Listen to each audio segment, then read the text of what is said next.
With the announcement of the High Republic era came the reveal of some new bad chaps, a group called the Nihil, who will serve as the primary opponents to the Jedi Order. Now, many have pointed out that the name, the Nihil, is actually very similar to that of a Sith Lord from the days of the Old Republic. Today, we're going to explore the possibility that the Nihil are in fact somehow connected to this old Sith Lord. So sit back, relax, and have absolutely nothing, because the Lord of Hunger is here. Who's writing this script? Yeah, well, okay, thank you. Alright. Welcome to Star Wars Timelines.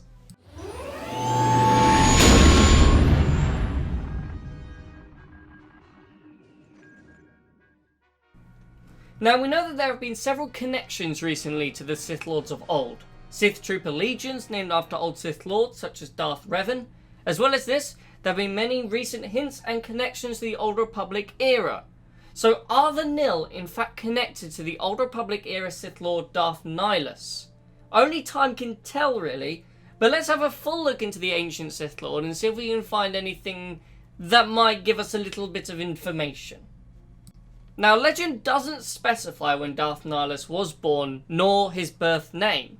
All we know is that he was a human male who was alive at the end of the Mandalorian Wars, a war between the Republic and the Mandalorians. During the war, he lost everything: his family, friends, and the will to continue. We also know that he was on the planet Malachor 5 when a Jedi general known as Mincha Surik gave the order to activate the Republic's mass shadow generator superweapon, a generator that killed almost everyone on the planet. Nihilus survived and grieved at his losses. He took on a dark persona, partially as a means to survive. He was now trapped on Malachor by the effects of the superweapon, which began to have an effect on the Dark Lord personally. The emotional pain that he felt manifested itself into an emptiness that swept over his body, until soon that began to manifest as an intense hunger. He accidentally drained the life force of another survivor. He found the act unpleasant, but it temporarily satisfied his hunger. However, it did soon return, and he indulged it by absorbing other survivors.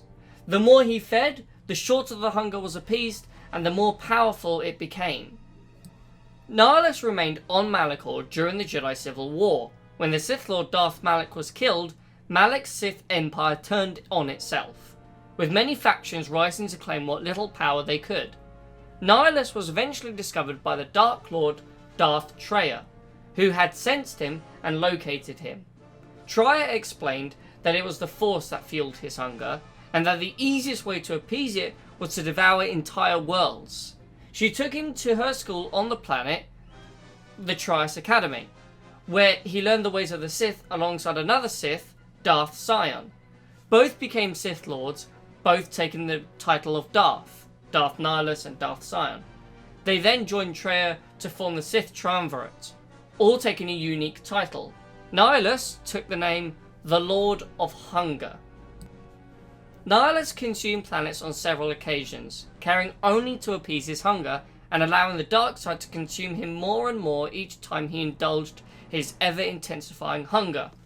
Alongside his hunger, his power also grew dramatically. However, as his power grew, so grew his ambition. With Darth Sion, the two challenged their master, Darth Traya, and they casted her out and she went into exile. With Traya gone, the two Sith went about destroying the Jedi Order. They were successful in this task, and this event became known as the First Jedi Purge. Nihilus became so absorbed by the dark side of the Force and his hunger that his physical body began to erode. Knowing that he would succumb to death if he did not act soon, Nihilus ripped his spirit from his body and encased it in the armor he wore, thus allowing the dark side to consume his useless body. Using the Force, the Sith Lord was able to keep his robes, armor, and mask together, giving him some form while allowing to use his Force powers as well as a lightsaber. Apart from that, he no longer had any physical form. The worst came for the Jedi in 3952 BBY. The Jedi Master Atris organised a large gathering of Jedi on the Miraluka colony world of Qatar, with most of the remaining Jedi were expected to attend.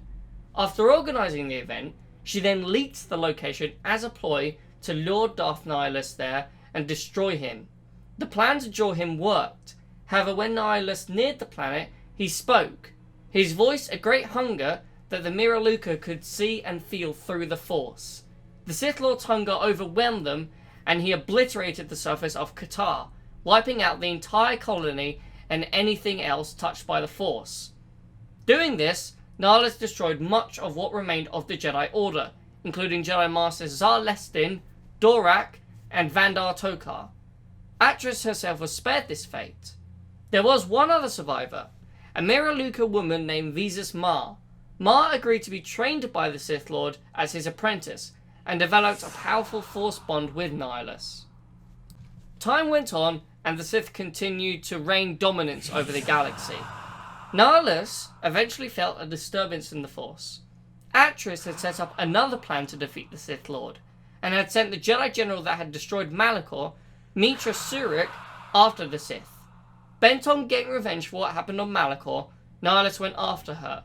However, there was one thing he didn't know, and that was his former master, Darth Traya, had taken on another identity, Kreia, and was disguised as a Jedi, helping Mitra Surik. Nihilus sent Ma to kill them. However, Surik defeated Ma and convinced her to join them against Nihilus. Kreia planted a ruse that there was a Jedi Academy on Telos 4, to trick Nihilus into going there. When he arrived, the Republic Navy was waiting to ambush the fleet with the help of the Mandalorians, who allied themselves to fight against the Sith. Nihilus realised too late that the planet was not actually populated by Force sensitives, but his ravaging hunger drove him to consume the planet anyway. During the battle, Nihilus' ship was assaulted in a final strike against the Dark Lord led by Mitra Surik. Nihilus attempted to absorb Surik's Force energy but failed and exhausted himself trying. They engaged in a lightsaber duel, and with the help of Ma, they were able to defeat Nihilus and kill him. Nihilus' spirit was able to survive inside the armor, which was taken for burial on Korriban, the Sith homeworld. Nihilus' spirit touched the planet's dark side nexus, and remained in touch with the corporeal plane because of it. After Nihilus' death, Mitra Surik travelled to Malachor 5 and killed both Kreia, who had reclaimed her place as Darth Traya along with the Academy, and Darth Sion. With that, the Sith Triumvirate was defeated, and the Sith went back into chaos until the Sith and Jedi clashed again 300 years later during the Great Galactic War. Mitra Surik rebuilt the Jedi Order, and the Jedi returned to the Republic. Though Nihilus was gone, his spirit and legacy lasted over 4,000 years. Nihilus' holocron allowed some to commune with his spirit. The holocron was lost after Nihilus' death, but was eventually found in the possession of a Tatooine crime lord of all people. However, the Jedi were able to reclaim it, and then kept it locked away. Now, as for the Nihil, these were a group of marauders during the High Republic era. It would make sense for them to have some sort of obsession with Nihilus. There are known to be several Sith cults that dedicate themselves to Sith Lords. One such group were the Acolytes of Beyond, a group of dark side fanatics that existed during the Galactic Civil War. After the death of Darth Vader, the group came into contact with a Kubaz junk dealer on the planet Taris, who claimed to possess the red-bladed lightsaber that had belonged to the Dark Lord. 3 Acolytes of the Beyond purchased the lightsaber, intending to destroy it and return it to their master, Vader, in death. The biggest known Sith cult movement was the Sith Eternal, a secret cult that sought to resurrect the Galactic Empire and the Sith Order. During the New Republic era, Sith cultists established their lair on the planet Exegol. After Palpatine died, they were able to bring back the Sith Lord back in a clone body to restore him to power. However, this cult and Palpatine's clone body was destroyed after the Resistance and their allies staged a successful assault on the planet. Now that is all we have time for today. The question remains, are the Nihil connected to the ancient Sith Lord? Only time will tell. For now, thank you for watching, and may the Force be with you.